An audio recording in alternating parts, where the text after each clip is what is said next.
At Still Gardening, we recognise the huge benefits that people get from actively gardening. But with age, the garden can become challenging. And sometimes changes are needed to make the garden more manageable. It has become challenging in as much as now that I'm getting older and I've got osteo, I find trying to lift things now very difficult. Well, see, I've got a bad back and bending down, really hurts me. But sometimes I can do 15 minutes, then I lay down, I do another 15 minutes and lay down. I could probably be honest and say I'm pretty hopeless with the garden. In 1986, I had my brain hemorrhage, and that really clipped my wings. I'm very frustrated that I can't get right into the garden and do the weeding.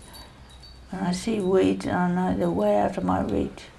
I've got two friends who went in a nursing home because they couldn't cope with their garden. Now one of them, only last Wednesday, told me she's bored to tears. Why go into a nursing home just because your garden's untidy? And that's what a lot of them are thinking. I've got one friend and she can't do it, and she says, "Oh, but I think I might as well book into a nursing home." I said, rubbish. Get someone to help you do your garden and you can stop in. And you're doing yourself and the government a good deed. That's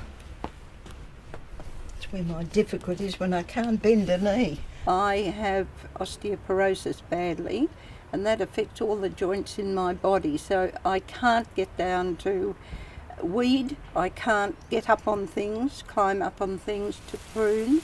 So having garden help is a great thing for me.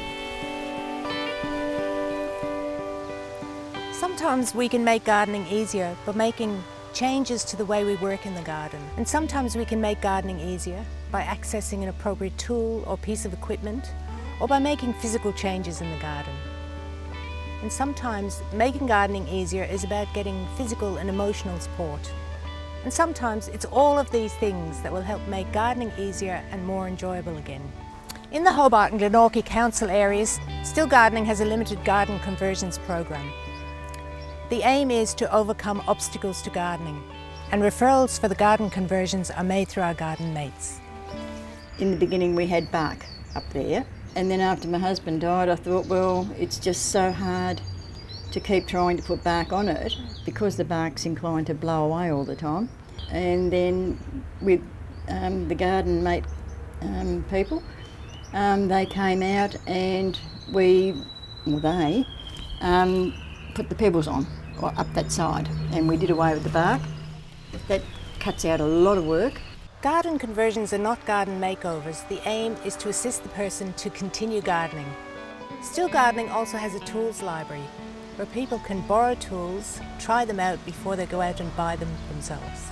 At Still Gardening, we realise that our bodies can't always keep up with our enthusiasm for gardening. But with a bit of help, you can much more easily keep on gardening.